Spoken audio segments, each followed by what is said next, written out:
pretty serious. So we want to take a moment and thank Nia Dasha for her leadership and all of her hard work this year and for her past 3 years as well. Yes, thank you.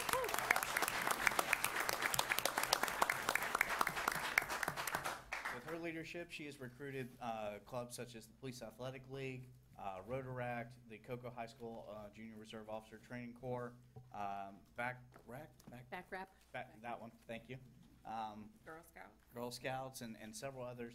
And together it was roughly, about 300 or 400 volunteers? Yes. Yeah, that picked up thousands of pounds of litter throughout the city of Cocoa within just 4 hours. So, I mean, it's just an amazing turnout. She's gotten sponsors. She feeds all those people. So just an overwhelming feat. So congratulations once again. Thank you. We would also like to take a moment to thank some of those groups that came out here tonight. Waste Management is one of the sponsors of Trash Bash, and they provide us with funds that we can give to nonprofits of our choice that win. Again, we base it off of the most volunteers, the most trash collected. Normally, there's 2 winners, but Nia Dasha likes to split it and share the love, so it's actually been split to 4 different groups.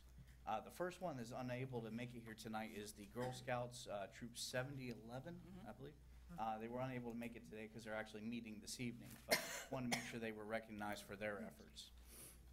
Also, we'd like to bring the Cocoa High School Junior Reserve Officer Training Corps up here for a moment.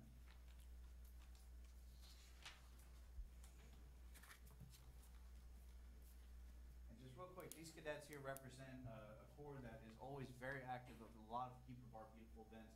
We'd like to thank their instructor for making sure they always come out here, help us out, and also the cadets for all of your hard work. So we'd like to present you with this plaque, and also with this check that was so kindly managed by Nia Dasha here. So thank you very much for your efforts. We appreciate everything you do. Thank you, sir. Thank you.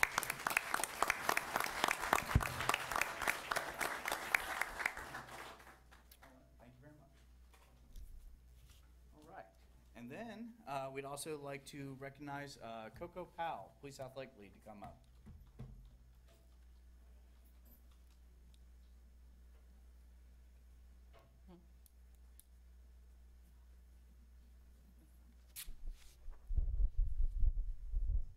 Hey, Natasha, Yes. let's get a group picture, everybody. Okay. All right, we're getting a group here. All right. Another group that's very active and has been part of Trash Bash for many years is the Cocoa Powell.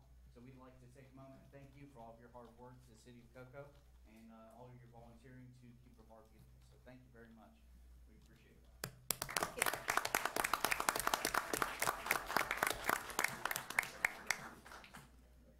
Present you with this, and we'll present you with the check. So thank you very much for all your hard work. Hold on, wait, hold on. Wait, hold on. Wait, we're gonna take, they're Oh, gonna take Henry a wants photo. a picture of them. Yeah. I think we got- With the ROTC as well. Yeah. Dasha, Have one more group, though. does One one more of these group. belong to you? Yes. Actually, 3 of them belong to me. Okay. My son and my 2 goddaughters. Okay. We have one more. Okay. We'll get everyone to come back up Yeah. for photos. And then also, we'd like to recognize Back Wrap. All right. He's a big kid. Thank you very much for everything you do. Appreciate it, and all your help. So thank you. All right.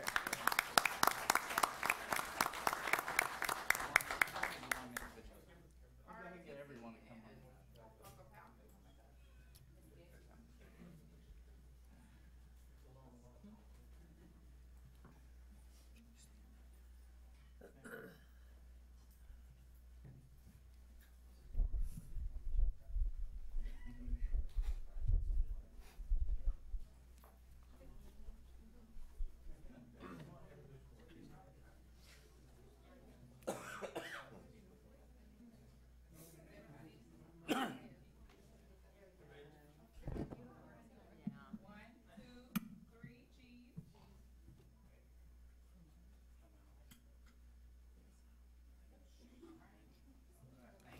Good job as usual, Dasha.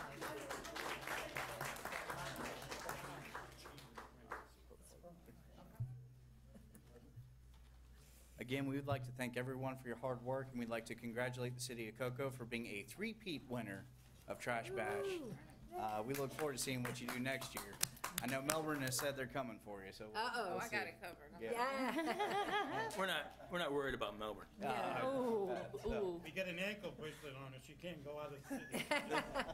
And Gary, you've got a great employee that really Better rallies believe people it. together, so. Better believe it.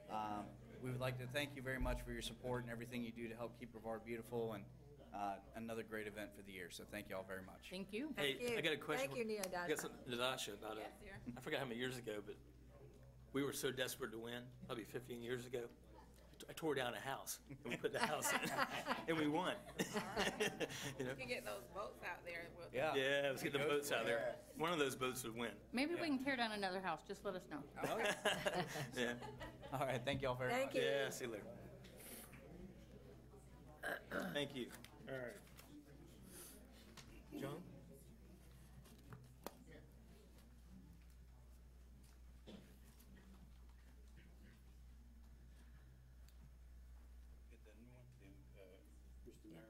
Yes, sir. A proclamation. Whereas Brevard Humane Society is participating in Remember Me Thursday, and whereas the staff and volunteers of Brevard Humane Society have agreed to devote their time, resources, and energy to this united effort to bring attention to orphaned pets, and whereas Brevard Humane Society will hold a public candlelight ceremony with the goal of remembering those orphan animals who died without a loving home and a shining light on the orphaned animals still waiting for their forever homes throughout the Brevard County area. And whereas Brevard Humane Society is working in cooperation with animal organizations and rescue groups from around the world in participation with Remember Me Thursday founder Helen Woodward Animal Center, and whereas the Remember Me Thursday campaign will assist in not only bringing the attention to the orphaned pets in Cocoa, Florida, but will therefore result in increased adoption of these pets. And now, therefore, Henry Parrish, on behalf of the City Council of the City of Cocoa, hereby declares the fourth Thursday of September the official Remember Me Thursday Day. All right, very good.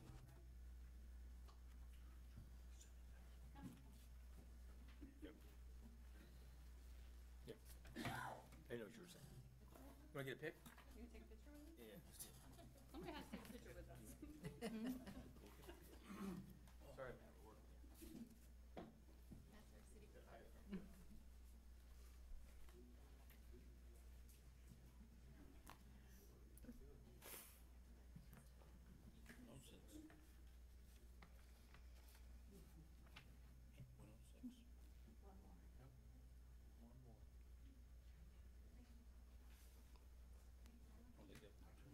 Thank you, Teresa, for all your hard work. Yeah, thank you. Very much.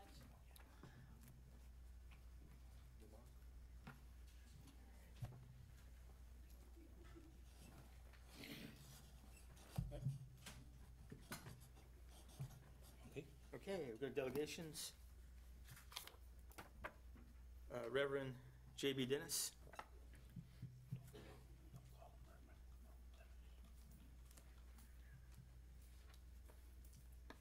How you doing?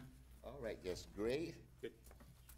Reverend Janet Dennis, 3710 Catalina Drive. I received a message from the owner of 5 Point Pharmacy where one of his customers was robbed in broad daylight on camera. Either these were fake cops or road cops. And he's here tonight. And I have the video here. And I don't know what, I'm gonna give this to Mr. Mayor. Y'all need to look at this video. This man wants these people brought to justice, and I do too. They robbed somebody without their prescription. No wank was displayed or anything. He has another angle. Tell him, Mr. Watkins. This is on a 5 Point Pharmacy. This is not my line of work, so I'm giving it to you. You have any questions? He's here. I have a question. Yes. I saw that video somewhere. I think I saw it.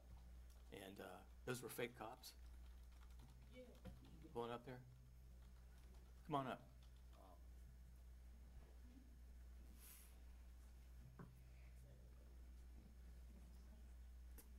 How's it going? Name and address for their, James Wright, then, 1108 Lake Drive, Cocoa. and the question, is any of that resolved? No, not to my knowledge. I saw at the end of the video, I saw a sheriff's department car come in right behind the, whatever the scene was. I didn't like that. What's your take on it, James? You're correct, there was a sheriff's car that drove by Yeah. right after and even seemed to kind of stop. I would describe it Almost like in an intimidating supervising. manner. Yeah, And after that, you can see two others, different cars drive by. right. So it was a very odd situation. You know, I really didn't know what to make of it. I did try contacting the sheriff's office. I didn't get anywhere. Did you see any Cocoa PD at all? I did not know. Okay. I mean, what I saw, I wanted the city manager to see this because this is very disturbing. You know, it almost looked like it was being supervised, you know, whatever happened, right? So, very disturbing. Yeah, I would agree. I mean, it was. The thing is, if you see the video, you'll understand it. I don't know who that was in that video. I agree. It was really difficult to understand. I mean, it was broad daylight, you know, patient walks out and two guys run up in regular street clothes with sort of a tactical looking vest. One of them has what looks like a gun pointed out. It looks like a sting operation, right? I mean, that's exactly what I would describe it as. You know, they run up, talk to her, a third guy walks up. On the video, you can see he has what looks to be a badge and then handcuffs against complete regular clothes, no uniform, no identifying police or sheriff markings. Talk to her, I mean, probably under 20 seconds, take her meds and leave. What was it significant what she had on her? Or do you? I mean, it was like there were meds across the spectrum. Yeah. There were pain medications involved, but there were, 5 other medications, and, there was no arrest made, there was no paperwork issued, there was nothing communicated, so it was a very strange situation. I've never seen nothing like it. And it went. It sounds like South Florida type stuff. But this disturbing part was the sheriff's car coming in right at the end, and I thought, what is that? So, John, would you please look at it? I'll get with the chief, Yeah, it's a big deal. Okay. And, he was saying too that one of them had a gun out and actually stood at a car parked with the gun at people in the car. So it was very concerning. Your business is a hot spot, for crazy stuff, so, I'm sorry. The chief and John will look at it. You got a card, James? You got a card? Can I get a copy of your card, please?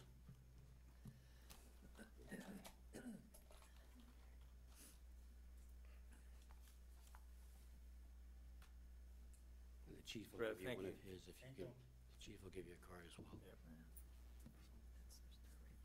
Okay. I recommend everybody to look at that video. That'll scare you. Okay.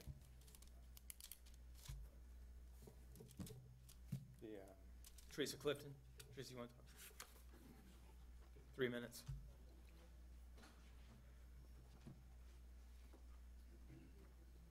Hi there, Teresa Clifton, Brevard Humane Society, 1020 Cox Road, Cocoa. Thank you for the proclamation on Remember Me Thursday. In conjunction with that, our goal is to reduce the pet overpopulation problem. And so for the 3rd time in a row, the Humane Society has been awarded the maximum $25,000 from the state of Florida spay-neuter tags to bring that $25,000 into our community to be able to offer free spay-neuters for cats. Cats, unfortunately, are very prolific, so we are offering it for anyone who is feeding them out in the street or that can catch any of them. We ear tip them, give them a rabies shot, and spay or neuter them so that they do not reproduce. This also is for low-income people who have pets, cats, that they would like to get spayed or neutered, and we're doing it until the $25,000 runs out. So I have flyers up. We're spreading them around in the community. So we would like to invite people to be able to participate in that as much as possible, because the whole thing about Remember Me Thursday is about too many animals in shelters and they lose their lives because of it. We're very blessed that we don't have to euthanize animals for space. Our community is very supportive of our no-kill movement, but we do want to make less of them. So this goes right in line with the Remember Me Thursday, which is this Thursday at 7 o'clock. We invite the public to come out to our shelter to celebrate it with us if they so choose. Also, next Thursday is October 4th, which is St. Francis of Assisi Day. It is the blessing of the animals. And our Heavenly Paws Chapel services will be at 5:30, and we invite everyone to come and bring their pets. We have a little gift for everyone that does come and a blessing for their pets. The Padre will do a blessing for their pets because we do believe that animals are part of our family, and as the humans, we are the more intelligent of the creatures on earth, and it is our job to take care of those creatures. So we encourage people to come out on October 4th at 5:30. We'll have some refreshments and some other goodies as well for the blessing of the animals on October 4th, which is the following Thursday. Where's that gonna be? It's going to be held at the Heavenly Paws Chapel, which is at 1020 Cox Road on the our adoption center shelter grounds, right next to our low-cost spay neuter and wellness clinic that we do the free cat spay and neuter. It beeped at me. Am I done? 30 seconds. Okay. So having said all that, it is online on brevardhumanesociety.org if anyone has any questions, and I'm leaving some of these flyers out front as well. I would just like all of you to know how much I greatly appreciate the City of Cocoa's support in the attempt to control the pet overpopulation in our community, and how much the Humane Society enjoys that relationship, because we have seen the numbers go down significantly. Thank you. Teresa, good question. Thank you. Don needs a cat, number one. Just let you know. My cat that you got us, great cat, eats all the time. I'm buying food. It's just, my friends come over and it's going meow, meow, meow. And they're going, you never feed this cat? I feed it all day long. What am I doing wrong?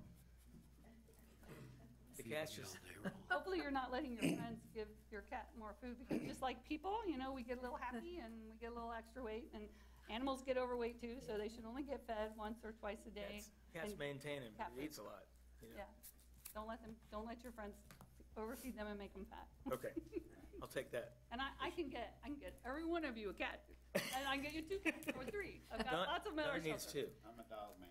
Oh, I can get you a dog. We just brought a bunch of dogs back from South Carolina, That's all right. and we're getting them in from Puerto Rico, so they speak Spanish, so, you know. That's okay. That's okay. Teresa, thank you very much. Thanks, Teresa. You do a Thank great you. job, thank you. Stacy Hawkins Smith, Drama Mama. Hey. Good evening. Good evening. The historic Cocoa Village Playhouse, 300 Brevard Avenue, Cocoa. Stacy Hawkins Smith, the CEO, better known as Drama Mama. The reason why I'm here tonight is to tell you that we opened our 29th season, and we had over 1,800 people through our doors this weekend. I told you that I would be back with our large brochures. This gives you all of the information, including auditions for the upcoming season.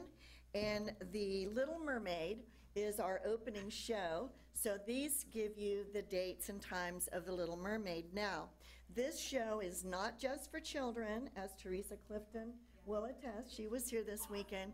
And again, Broadway, right here on Brevard, all by volunteer performers. It's an honor to serve, and we hope that we make you proud, and we hope that we'll see you this season. And if you need any more, let me know. And if you'd like to come for a tour or bring others for a tour, just let John Tick-Canich know, and he can arrange that with me. It's an honor, and we're so excited on our 29th season. Could not have had a better weekend to open. So, any questions from anyone? I was at your show Sunday afternoon You were. with my daughter and my granddaughter. It was sold out. I had a hard time finding parking, so I had to park all the way over here. No, I'm just kidding. But Yes. it was a wonderful show, and your Ariel was amazing with Thank her injury, and she went on without a hitch, and it just, the audience was mesmerized. Well, thank you so It much. was wonderful. It was amazing to see the little girls all They're dressed like Ariels. Ariel. Yeah. And what she's referring to is that our leading lady is performing on a broken foot. Mm-hmm. So she's performing with one foot, and she is amazing. I mean, So- the scenes where they actually lift them out, they fly them through the air, with the harnesses, but you can't tell because they do it so effortlessly, and it just looks so natural, and I know, but it was amazing. Thank you so much for what you do. Well, thank you for being That there. theater is one of a kind, Thank you. Thanks so much. really is. I wanted to compliment you, Stacy, better known as Drama Mama, for what you've done for the historic site. You're excellent in presentation, and it's just fabulous when we have guests to come there to take part or partake in what the city of Cocoa has to offer in regards to theater. Thank you for being with the city and doing what you do for us.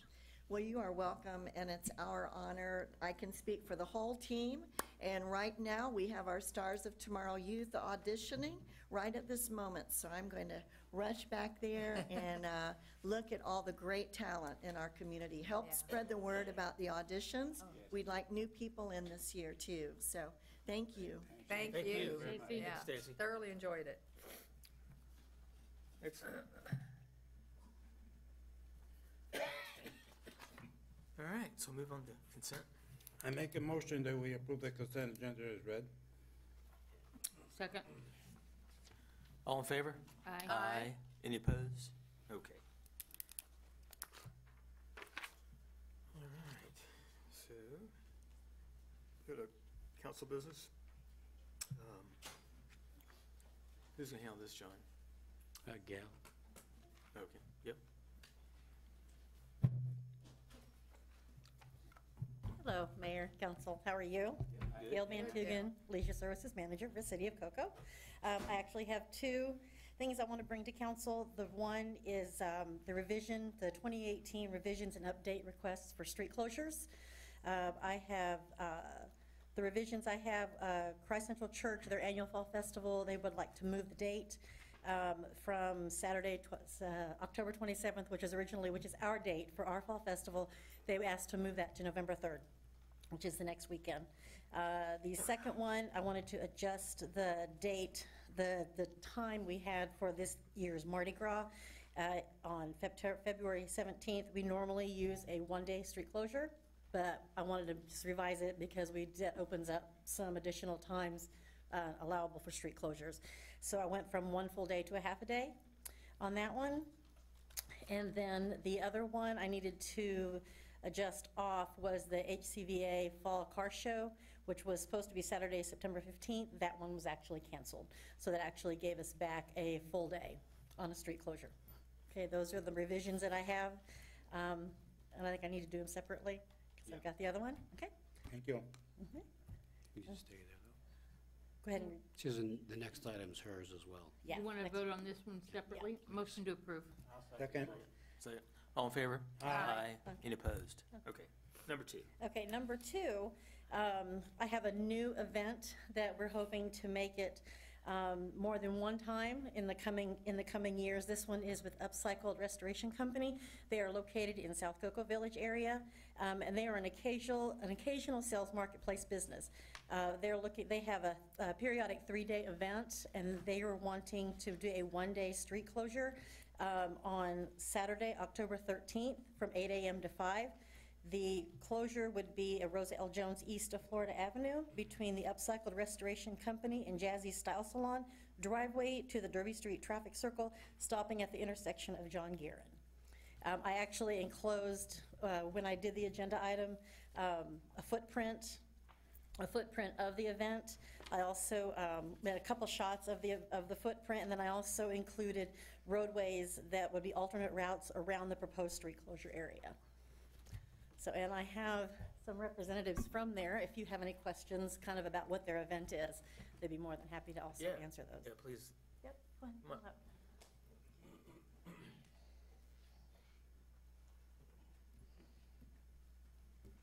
Good evening. Hello. My name is Kim Davis. Hi, I'm Sharon. We are three sisters that have opened up Upcycled Restoration on Rosa L. Jones. We've been here since September of 2016, and originally we were open 6 days a week.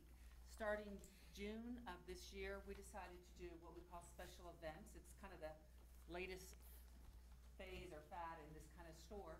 So we do vintage, farmhouse, coastal, shabby, and we are open one weekend of each month. Friday, Saturday, and Sunday is the second weekend. We bring in top vendors from all over the state.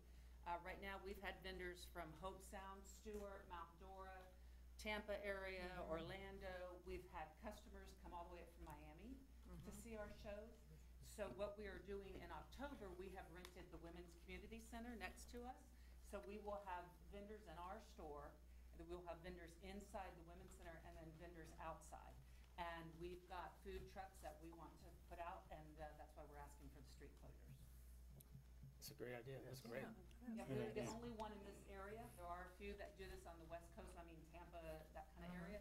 We are the only one doing this in this area. Tell you what, just where you're located, you know, with the, and I know where you're located.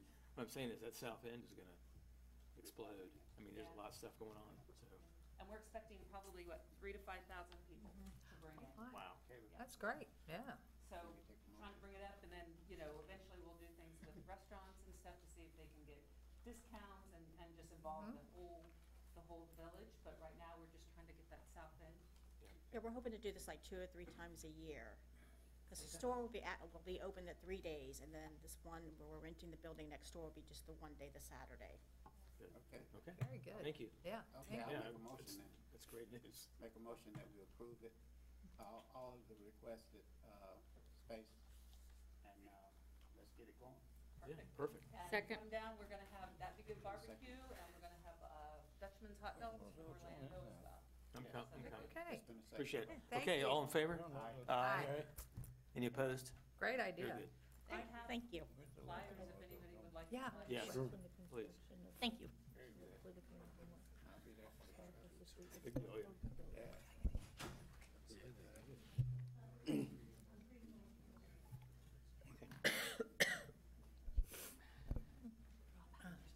Thank you. Thank you. Thank you. Okay. Thanks, Gil. Okay, so we go to city business? Yes, sir. City business, next item is ordinance number 09-2018. It's a first reading of an ordinance of the City Council of the City of Cocoa, Brevard County, Florida, amending Chapter 2 Administration, Article 8 Firefighters Retirement Plan of the Code of Ordinances of the City of Cocoa by amending Section 2-321, Retirement Dates, amending Section 2-332, Share Plan, providing for codification, providing for severability of provisions, repealing all ordinances and conflicts herewith, and providing an effective date. Again, this is first reading. Okay, I'm gonna close this to council, open it up to the, City business. Timmy has City business, not oh, that's right, yeah, you're right. Not necessary to have a public hearing tonight, but I know Tammy Tammy has some chomping at the bit to explain Tim, it. you wanna say something? Go ahead, Tim. Sorry. No, I just wanted to explain some background on this item. Through the process of labor negotiations with the fire union, we discussed changes that were made 3 years ago with changes to the pension plan. One of those changes were changing the normal retirement age for members going forward, 2015 and forward as far as new hires. And then it was also affected for people that were age, I'm gonna get this backwards. 45, and within 7 years of normal retirement age. So through the process of negotiations, as I said, we agreed to make this change back and then change it to only be affected by those that were hired after October 1st, 2015. So this is the first reading for that change. The city hired a third-party actuary to do an analysis on our behalf to cost out that change. At the time, it was estimated to be about $9,000 or so. And the actual impact of that change will be coming back with the second reading for the impact statement that has already been sent to the state of Florida as of this meeting, and it was approved by the state, so you know. Okay. Motion to approve. Second. All in favor? Aye. Aye. Any opposed? I see ordinance, I read that, so, very good. Thank you, Anthony. Thank you. All right, finance. This is agenda item 18-420, request to approve resolution number 2018-078 to change the definition of a capital asset for accounting purposes. Currently, the city's capitalization threshold is $1,000, and this is mainly to track and define what the city says is a capital asset. The General Government Finance Officers Association of the United States has recommended best practices, and they recommend that cities adopt not less than $5,000 as their capitalization threshold, which would also be an asset that has a life of 2 years or more. So staff is requesting that council approve this resolution to change the definition of a capital asset to an asset with $5,000 cost and a life of 2 years or more. Okay. Motion to approve. Second. All in favor? Aye. Any opposed? Thank you. You're welcome.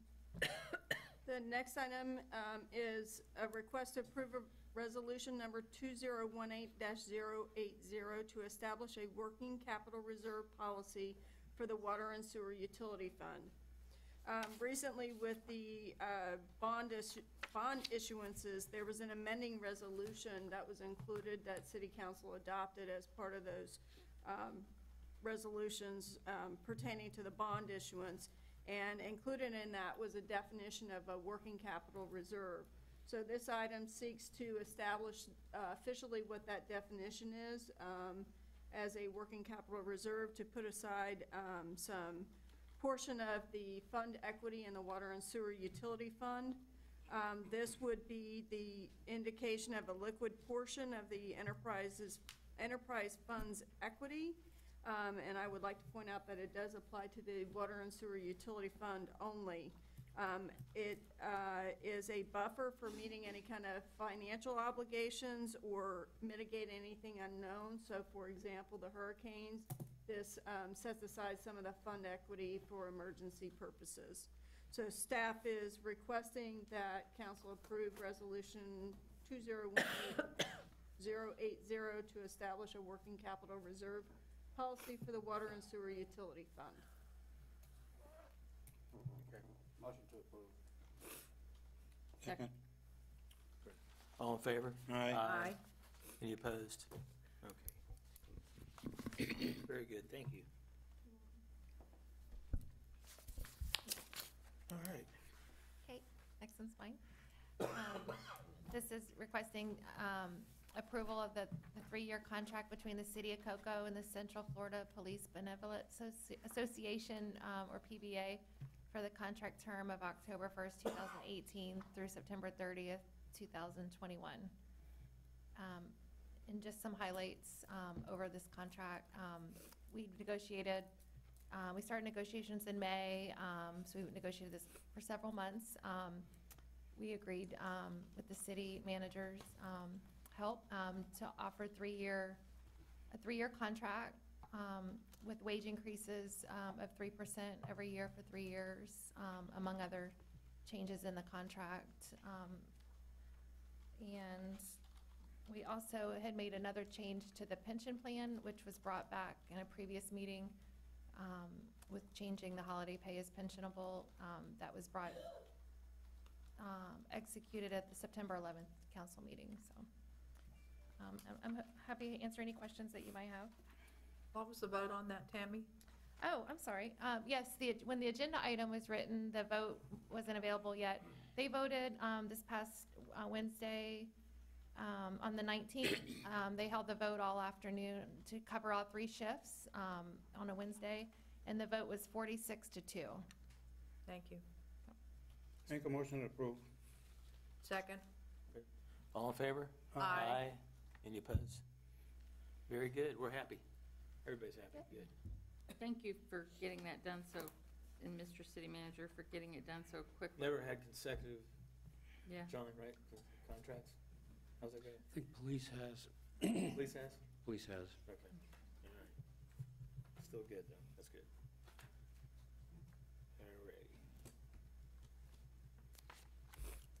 All right, so go to Okay. Number 5. The next item, number 5, is to approve the 3-year contract between the City of Cocoa and Laborers International Union of North America, Liuna Local 630 Union, for the contract term of October 1st, 2018 to September 30th, 2021. There are some members of Liuna in the audience today, just to let you know. Again, we negotiated this 3-year contract. We started with them, I think, in April, and we negotiated 3-year term with 3% wage increases for all 3 years. And among other changes, there's a lot of administrative changes to contracts at this time too. And those are all notated in the agenda item.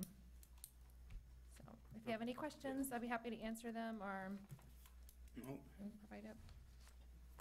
Oh, and their vote was 96 to 35. Okay, thank you. Yeah, because the agenda item was written prior to the vote being completed by the members, so. Anybody want to speak? It's not public. Any of the members? No, I know, that's fine. Make a motion to approve. I'll second. Second. All in favor? Aye. Any opposed? Okay. Thank you all. Don's in a hurry. So good. No. Okay. I know that was a lot of work. That's a lot of work. Thank you all very much. Yeah, that's a lot of work. Yes, Yeah. thank you.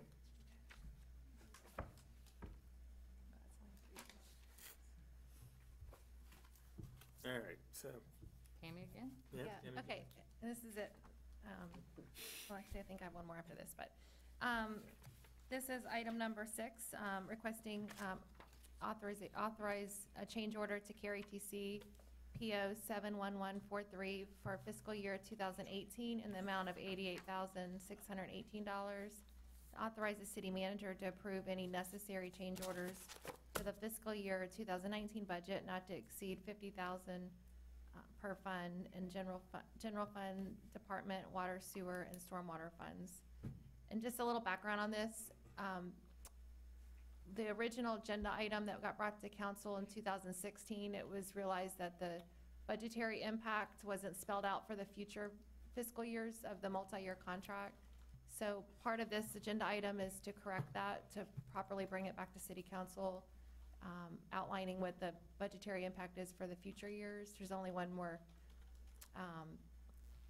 year on this multi-year agreement, so this does that as well. A change order was needed to pay for operating expenses that the city uses at the clinic, such as prescriptions, lab services. All those things are direct pass-through costs to the city, so. Okay. All right. I'll be happy to answer any questions. Any questions, anybody? Motion to approve. Second. Second. All in favor? Aye. Any opposed? Okay. Okay. Yeah. All right, Jack? Yes, sir, this is item number 7 under multi-year contracts. This is a long item, so I'll read it in, but there's a couple different actions. There's approving contracts, there's renewing contracts, and there's waiving the competitive bid for some of the chemicals for next year. This is to award bid number B-1902-COC, liquid chlorine and soda ash to Brentag Mid-South Incorporated, Orlando, Florida, for the purchase of liquid chlorine, and to Genesee Alkali LLC, Philadelphia, PA, for the purchase of soda ash, to approve the First Amendment to purchase agreement with Tropichem Enterprises, Jupiter, Florida, for the purchase of our starch, Karma Use Lime and Stone, Pittsburgh, PA, and for the purchase of Quick Lime, Pebble 3/8 and 3/4 inch, and Air Products and Chemicals Incorporated, Allentown, for the purchase of liquid oxygen. To approve the second and final amendments to purchase agreements with Chimera Water Solutions, Lawrence, Kansas, for the purchase of ferric sulfate, Airgas USA, LLC, Tampa, and for the purchase of carbon dioxide, Tanner Industries, Southampton, PA, for the purchase of anhydrous ammonia, Harcross Chemicals, Tampa, Florida, and for the purchase of hydrofluosilicic acid, Allied Universal Corporation, Miami, Florida, and for the purchase of sodium hypochlorite, to approve a resolution waiving the competitive bid process for making sole source purchases for Cowflow liquid lime from Burnett Lime Company, Campobello, South Carolina, and for LT 27 Polymer Fort Bend Services, Stafford, Texas, and for 1986N Superflock from Industrial Chemicals, Dallas, Texas, and for the Dial Water Treatment Plant and Jerry Sellers Plant Water Reclamation Facilities for 2019. A lot of items going on here. Basically, you're proving our chemical usage for next year. And I'm here to answer any of your questions, if you'd like any. Some of it's too much information. Most likely. I trust Jack's on. Oh, yeah, Jack's on it. On this. Hey, if you can say the names of those Exactly. chemicals, we You should can let say it it, by you them, don't right? look wrong. Pretty good. I just, the company in South Carolina, I'm hoping that they're still up and running and not one of those that have been affected by the flooding. Yeah, still up and running. Okay. Yes, it's good. It's good. All right, motion to approve. Second? All in favor? Aye. Any opposed? Okay. Jack, thank you. Yes, sir. Okay. All right. Item 8 is to approve amendment number 2 to the continuing services agreement for Cardno to renew the agreement for 36 months or 3 more years as approved by City Council on June 23rd, 2015, and approve amendment to the continuing services agreement for Terracon Consultants Incorporated to renew the agreement for 36 months or 3 more years as approved by City Council on June 23rd, 2015. And so to just give you a little background, you know, the city has had several brownfield grants, and back in 2015, there was a request for proposals to select top candidates for environmental services. 2 were selected, and each had a 3-year contract. There was a previous amendment to approve pricing within the contract, and then this amendment is to renew those contracts each for an additional 3 years. And if you have any other questions, let me know. Nope. Motion to approve. Second. All in favor? Aye. Aye. Any opposed? Okay. Karen, thank you. Okay, last one. Item number 9, under multi-year agreements. This is requesting approval of sole source resolution for a multi-year agreement with Target Solutions Learning LLC for a citywide learning management system effective October 1st, 2018 through September 30th, 2021, and authorize the city manager to approve the final terms and conditions of the agreement and execute the final agreement upon final approval by the city attorney as to legal form and sufficiency. Since this item was written, the contract has been finalized and it's available for signature today, so I'd be happy to answer any questions. We implemented this online training system almost 2 years ago, and since then we're really finding new ways to use it, to incorporate it into our management process with training and policy affirmations. And recently this company launched the ability to do CEUs for the water operator licenses, so they're able to do their continuing education through this software. So this software is a great benefit to the public sector. The training that it has in the system is very unique to the public sector that and with fire, our fire department uses it as well for their training and tracking of certifications. So does this mean employees they don't have to travel to do their training? They can do it, or they do it from home, they do it from a city computer, whatever? Right. It can reduce the amount of travel needed. I wouldn't say, I mean, there'll always be some business need for travel, but it should be able to reduce it. But yeah, they can do the training from iPads, computers. In HR, we purchased some Chromebooks, they're called. They're a lower expensive alternative to a laptop. So we use it for our new hire orientation. So we're able to capture a lot of required training for that new hire on their first day in orientation before they go into the field, you know, where it's harder to pull them out of work to do training. So Tough books? Or what'd you say? Chromebooks. Chromebooks. Chrome. Yeah, So that they can do remote training then, is what you're saying? right. Okay. Yeah. So they don't have to do it on their own time, but they Well, can if they choose to. usually do, they need to do it on city time normally. On city time, yeah, okay. yeah. Okay. Question, are there any tests involved after the lesson online? Yeah, Pass the test in order to be, Right. yeah. Get the certification.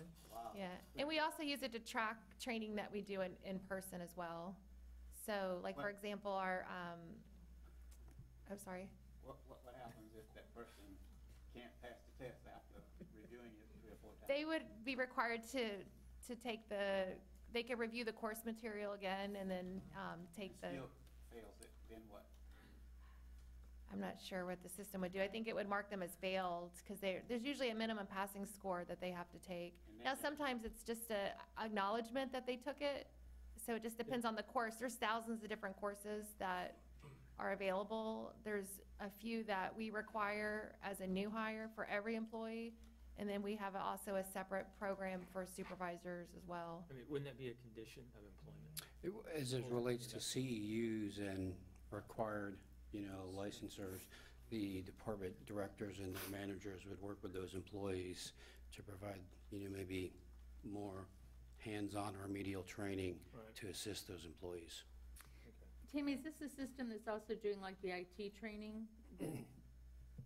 For, No, well, there is IT training available in this system, but I believe IT is currently working on a separate online training right now.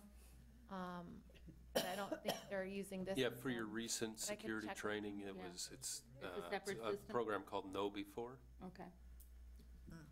Okay. But we would have the ability to track it in the software. We would just have to add it, and so the software allows us to track other items that are outside Yeah, of but this. Clarence's question was, what if they fail it and continuously fail? I'm just- Yeah, I wanted to know Obviously, what it level of hasn't happened yet. management, when does management get involved to certify that individual that's doing that job is capable of doing that job? Right, that's a good question. The managers have report abilities to pull reports out of the system. I'm not sure, I can't think of any situation where that's happened, so, but we could check into that and see. I would like to know. Okay, All right, you can call me, BR549. we'll follow up with that. Yes, thank you, I appreciate that. Motion to approve. Yes. Second. Second. All in favor? Aye. Any opposed? Okay. Chief Prince? Thank you. This is item 10 under multi-year contract. Approve a multi-year service agreement with Regional Emergency Medicine Specialists, Inc., representing David Williams, BO, for services provided to Cocoa Fire Department, and authorize the city manager to execute the agreement. This is contingent on approval of fiscal year 2020 and 2021 budgets. This is our contract for medical direction. All EMTs and paramedics have to work under a doctor. They set our protocols and what we're allowed to do in services we provide. So this is our contract for that. If you need any questions answered, I'd be glad to answer them. Motion to approve. All in favor? Aye. Any opposed? Okay. Thank you. You're done, handle that. Tracy.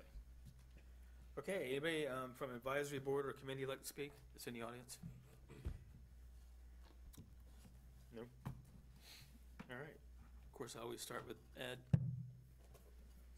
Ed, you're up. No report, sir. Very good. I'd like to review some of the numbers from the hurricanes. City Council has asked in the past meetings where we're at. And we pretty much have Irma wrapped up. It looks like there was about $5.5 million in costs incurred for Irma, and Matthew was about $473,000. Of that, FEMA has obligated about $302,000 for Matthew and only $27,000 for Irma so far. FEMA's actually paid us the $301,000 that they had obligated for Matthew.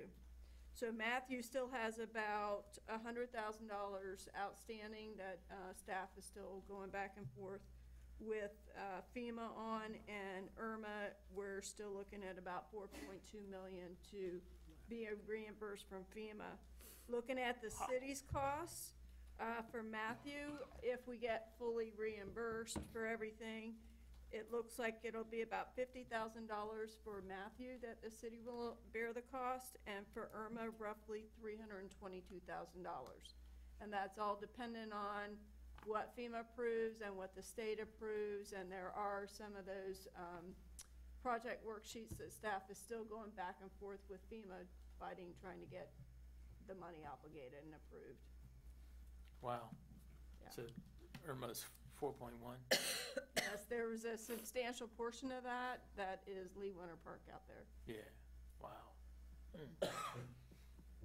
Excuse me, are you in touch with any of the other municipalities in regards to the finances of FEMA, as to what's owed, as to whether they've received anything, or?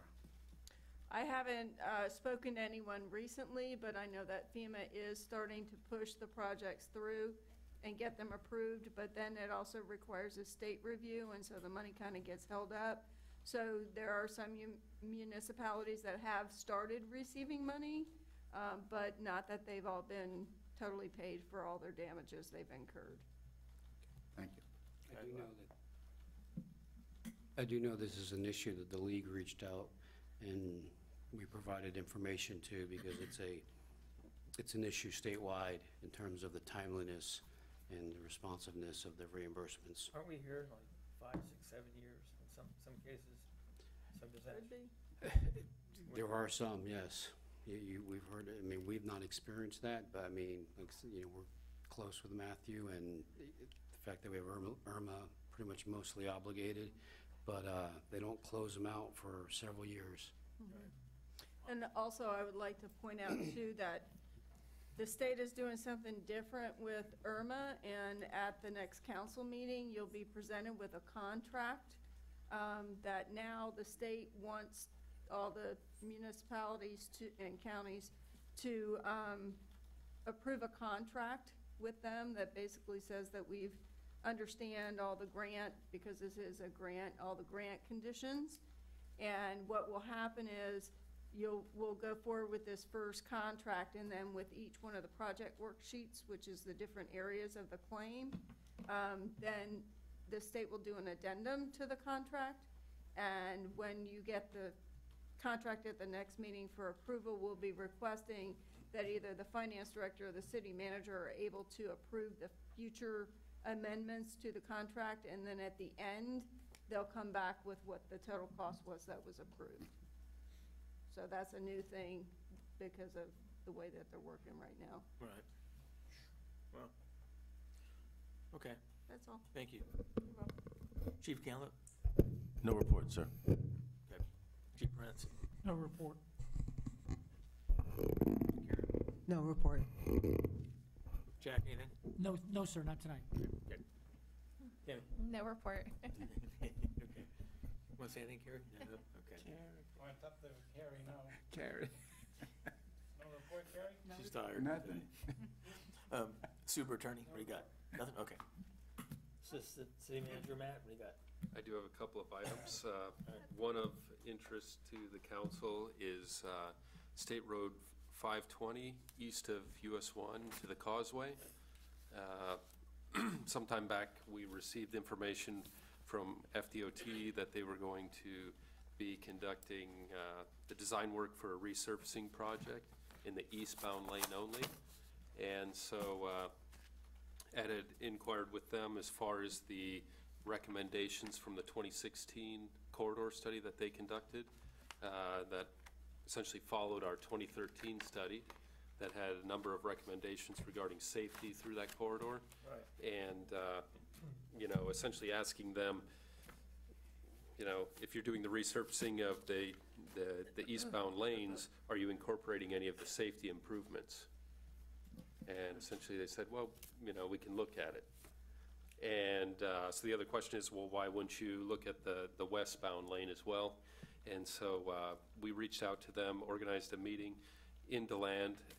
Ed, myself, and Georgiana Gillette from the Space Coast TPO met with representatives of FDOT, discussed the concerns as a result of their 2016 corridor study, and then integration of those projects within their resurfacing project. And so the timeline, nearest timeline we could get from them for actual construction, you'd be looking at 2022. And on top of that, they would be requesting for those safety improvements, $1.4 million from the city. Wow. So the safety improvements for their roadway that they have recommended with their study, they're gonna ask us to pay for. So it was a very frustrating meeting, and we intend on sending them a letter along with our representatives, as we did in, I believe it was 2015, to get the study underway and completed because it was delayed. Right. And so we're going to be asking for, at a minimum, that they get the earliest date for the construction, not just the design, but the construction, as well as integrating those safety improvements with the resurfacing project. Because, you know, our concern is that they will come through, do the resurfacing, and say, you know, we're good for 20 years. Right. And then here we are left with the roadway with the existing conditions that were identified in 2013, 2016, and I think most of the residents that live in the city, that visit the city, they all know the concerns. And so we will be sending a letter to our representatives seeking those items. And so I just wanted to let you know and give you an update on that as well. Is it the same people that we've been dealing with? Judy? Yeah, Judy was present at the meeting. We're speaking directly, more so directly with the engineer that kind of oversees those projects. But the other item, in addition to the safety improvements, was you may recall the roundabout that they had included on that corridor study. They did a cost-benefit analysis of that roundabout. Turns out that, you know, it wasn't feasible, and so that was removed from the plan. But we did, working with our traffic consultant, develop a means to turn left on River Edge, so the boat traffic can directly exit Lee Winter and go westbound. And so we did propose that to them, and you know, they said, well, we'll have to do a study. The city will have to do a study to prove to them that it's not going to cause additional conflicts and issues. And so that's the other item, in addition to the safety improvements. It was 2000, end of 13 or beginning of 14, that Tyler and I raised heck about how unsafe it is between 520 and the bridges, and how are they going to try to charge us at 1.4 million? It's their road. You know, John, what do you think about that? Well, I mean, let me just say this for everybody. We're on camera and it's public, so I'm just gonna let you know. 36 layers of management. It seems like everything has to go through. I gotta tell you this about DOT. They almost like print their own money. When they throw money in a project, they do it right. But at the same time, they're very slow. But this is something we've been working on for 4 years. Yeah, the CRA instituted a study to demonstrate to the county and the state that there was an issue. And that study, that was the catalyst for the purposes of them doing a corridor study. Right. And then after the corridor study, as was originally explained, was supposed to get into the 5-year funding program, and obviously hasn't happened. So we'll be reaching, you know, like Matt indicated, we're putting together a letter. You know, we're not just gonna discuss 520, we also discuss some other state roads within our jurisdiction, 528, 524, and send it to the district secretary, start there, but we'll also copy our elected representatives in the state and House. Have you, I mean, this is a little Senate and off House. kilter. Have you ever seen an older couple try to walk across 520 and go to Whitley Bay where they live, and you got traffic bearing down on? This is, you know, Mr. Mayor, I'll be honest, staff is mystified. Mike Shaw's building, they're all starving. This whole thing is unsafe. There's a lot of wrecks, a lot of crazy stuff going on. We provide, in our study, we provided a lot of the accident data and the information that was, again, the genesis or the catalyst for them to do their corridor study and to hear the outcome and the delay is very frustrating. So we'll work the system, work the process, maybe put it on the legislative agenda. And $1.4 million, there shouldn't be any money out of the taxpayers' pockets. That should be redesigned, that whole strip, east and west. You know, they created the problem, they need to fix it. How about that? So. Matt, I appreciate it. Anything on the boats? Nothing on the boats. Okay. I believe Brevard County, they submit for the funding for the derelict vessel removal. And post-hurricane, most of the vessels were collected with the exception of those two are high on the list. They're cleared legally, so they can be removed. Okay. And that will be a priority when the county receives the funding. What about 524? Any more meetings coming up on any future plans? Anything? As far as the expansion goes, I believe, and Ed can correct me, but I believe this past summer they selected the engineer to do the PD&E on that roadway. Are we getting complaints since Walmart distribution opened on any trucks going through? Not that I've heard, but I drive it all driving that roadway, I mean, you're going between 20 and 40 miles an hour all the way to the Walmart Supercenter. Yeah. There's significant traffic on that There's a lot roadway. of traffic. And it's not the trucks from Walmart. It's people going just to and traffic. from work or whatever. Yeah, it's just commuter traffic. Yeah, I'm not seeing any kind of big truck. I think most of the trucks are coming in during the night. Maybe. Yeah. That's correct. I tell you, it looks like a ghost town. Road corner up You know? by, when you come out of Pine J on the right side, about a quarter mile down on, they put a traffic cone. Oh, good. Yeah. But that traffic is bumper to bumper. It's bumper to bumper. Also, when you look at the distribution center, and it could have been a mall, a full-scale mall, but the cars coming out of it's not very many. They just dribble in and out. There's more in Flying J. Yeah, Flying J is off the chain, probably because Don's there. I'm sure it's because Don's there, yeah. I'm sure.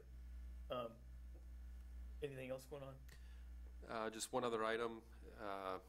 The Sabre Indian River Lagoon, they have an annual meeting that they send out to essentially the city managers of all the local jurisdictions within Brevard County to discuss the project planning for the next year. And we did meet with staff from the county, the utilities director, Jack Walsh, myself, regarding the projects in Cocoa related to septic to sewer conversion. It was a good conversation. We had some takeaways that they'll be sending us back some information so we can bring that back to you all to proceed with those. The stormwater project that was in this current year's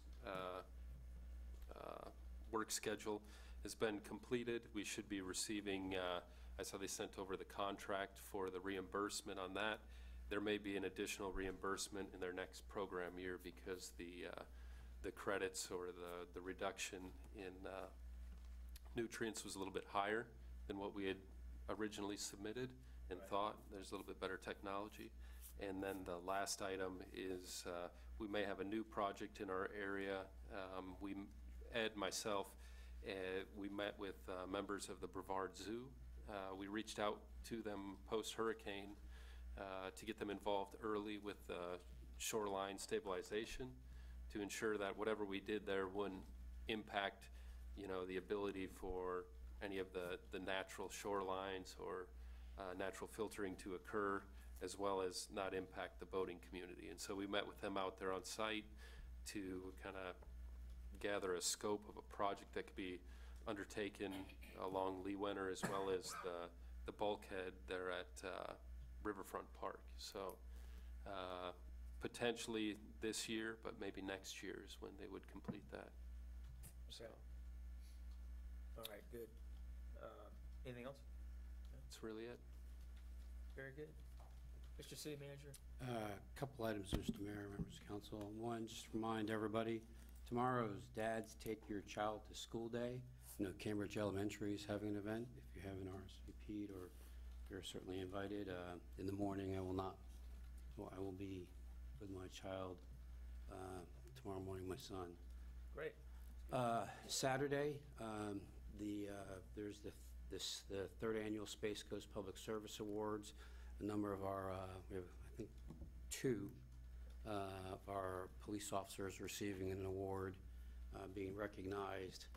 And then also, I know Jack Masson, which many of you know, has had a long impact, is being inducted into the Space Coast Public Service Hall of Fame, among others. That's this Saturday. Just want to remind you, on Tuesday the 2nd is National Night Out. The chief will get out the information on the various locations. And then on October 3rd, Wednesday at 6 p.m., there's a public workshop. I want to emphasize it's a workshop. You know, that GAI Consultants Community Solutions Group will be facilitating, related to the request and the direction of City Council regarding the workshop on the zoning amendment for the, that the CRA has requested. Also, and I know there's a council meeting between now and then, but I think we need to, we typically, the League of Cities holds their legislative conference in December, but this year it's being held on November 15th and 16th. Last year, Deputy Mayor Blanco, Councilwoman Warner, and myself attended, and we need to determine who would like to go so that hotel and registration can be complete. Keep in mind, this is right after the election. So it just, there's that, that we need to maybe carries the date by, do we have October 10th, next meeting? We can, looking at the thing, I don't know when the. Hotel needs to be booked by the 25th, I believe. They just fill up very quickly, so. Yes. Okay. Anybody? So there's that, and then I know on the 11th and 12th, the evening of the 11th and the 12th is Legislative Policy Committee meetings for League Cities. I know I will be attending that. And then council had, and I guess the reason why the moving up is obviously November 6th is the general election. On November 20th, the Senate and the House will be holding their organizational session, and shortly thereafter, committee weeks will begin. So the League is working at a very rapid pace in terms of trying to get the statewide, the League of Cities legislative agenda together. So that's related to the League. I need to go to the calendar here. I know council had approved and the canceling of the November 28th city council meeting. It's the Wednesday following Thanksgiving. I know we typically have done that on the Tuesday, because typically it's that Tuesday. We need to have that meeting.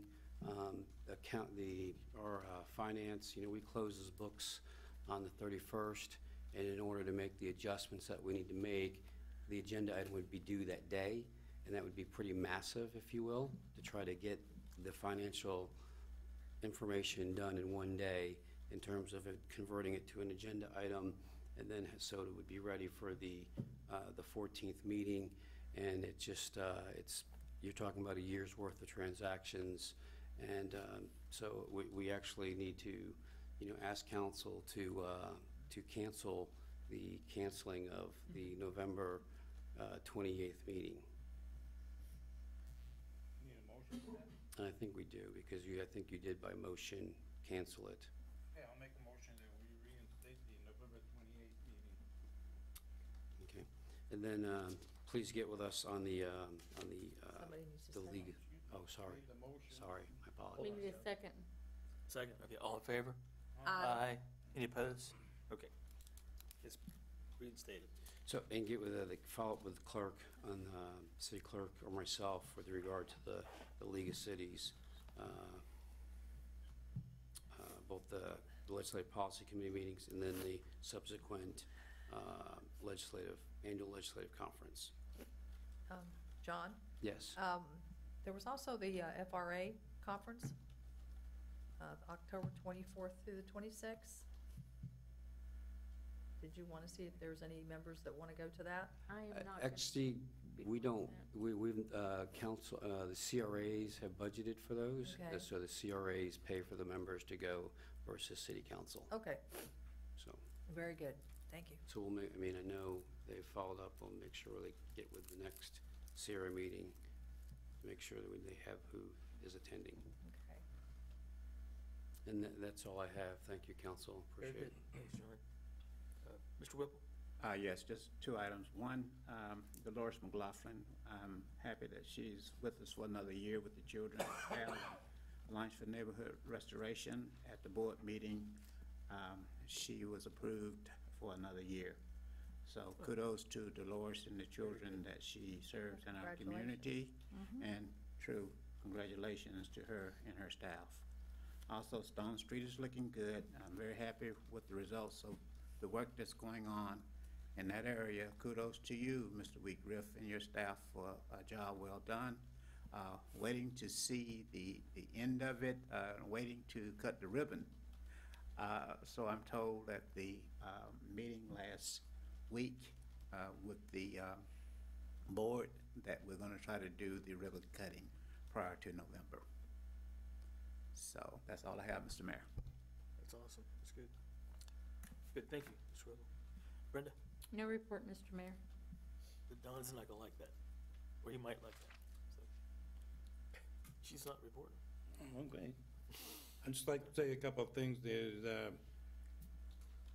starting to tear down the old Grandpa Steakhouse. They predict there'll be in construction within the next couple of weeks for that new Kia dealer. And then the Chrysler, Dodge, and Jeep dealer put up a sign. They're gonna be going up across from the Chevrolet dealer. And they're supposed to start construction this month on that also. So that's gonna be Auto Alley. That's Boniface Hire. Yeah. Boniface, yeah. And they're moving their Chrysler and Jeep and. Yes, yes. They bought everything, I understand, from the fireworks shop all the way to Range Road.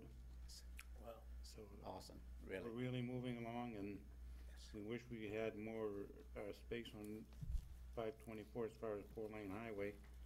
Because, you know, you get a lot of inquiry, people are coming in and want to know when they're gonna put it up. I don't know what to tell them, so our hands are tied, so they're gonna wait till everybody builds and then gonna decide to, you know, widen the road, like putting the cart ahead of a horse, right? Yeah. So that's all I have to say, and thank you everyone for coming. Yeah. Lieutenant Ando, thanks for your safety. We appreciate it, sir. Okay, Jerry, what do you got? I'd just like to thank all the administrative staff and the representatives that worked on the contracts this last couple months, and congratulate everyone for coming to the table and getting a contract in agreement and ratified.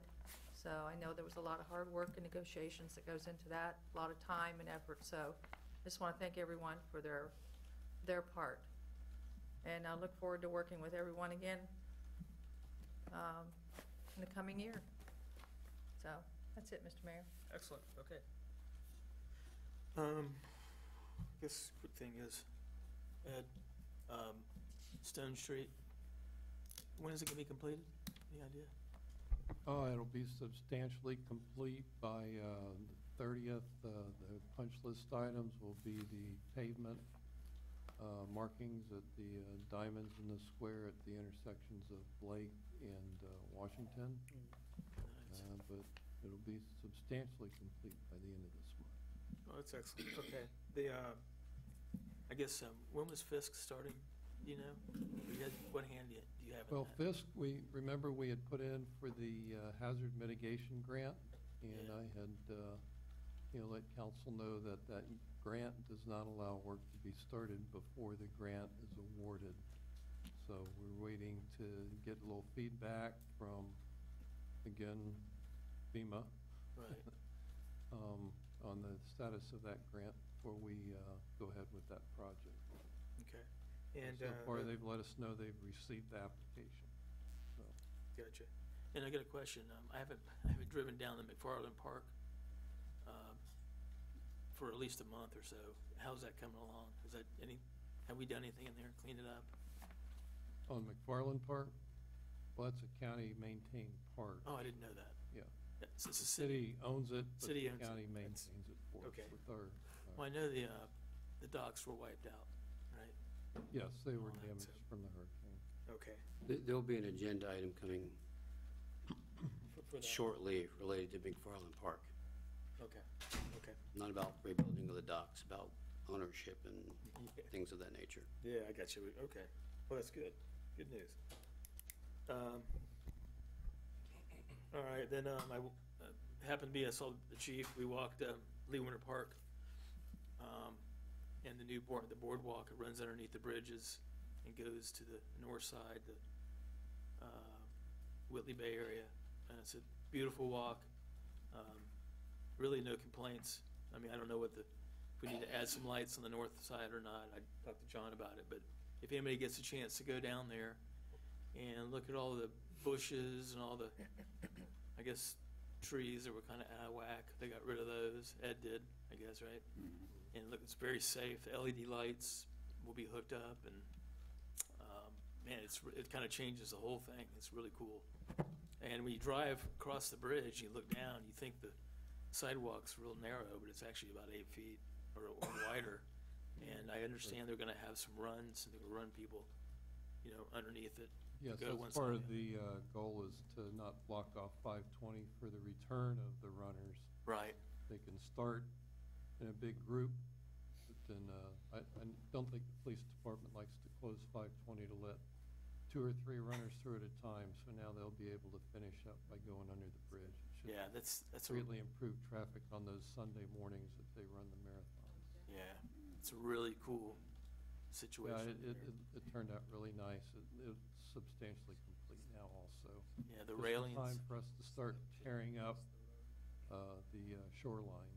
That contractor's mobilized and has started working on the shoreline. Yeah, I guess the Corps of Engineers took our rocks, all our rocks that we were getting. Well, Short of- they're still checking on our rocks right now. So, Yeah, I'm looking forward to, just want to let the council know and everybody, when the agenda item comes up on, I guess, what we're putting back at Lee Winter, and of course, I'm gonna call it the Port of Cocoa, because that's what it's gonna be eventually. Probably a couple of councils from now, we'll probably end up finishing it, but, I'm definitely thinking about how Cocoa is gonna reconnect to the river, and what it means for Cocoa, all of Cocoa, and being a destination off the river. And I think the amenities will go in, the day docking, the like you said, the restoration, if we do put a civic center out there or not, or, all the things we're thinking about doing, mooring field, cabin, maybe we'll move the brand new police boat over there, who knows? But the point is, you like that, didn't you? Yeah, the point is. Pop my head quickly. I know. Hopefully we'll get that done before I go, but it's a big, big deal, and it's gonna mean the most to the city. It'll put the city much more on the map, where we're at today. We have a lot of potential, and that's one of the things we need to do to push it forward, and I look forward to that. That's it for me. Anybody else want to say anything in closing? Nope? Don? No? Second. Okay, second, all in favor? Aye. Have a good night, thank you for coming. Can't believe Brenda didn't say anything.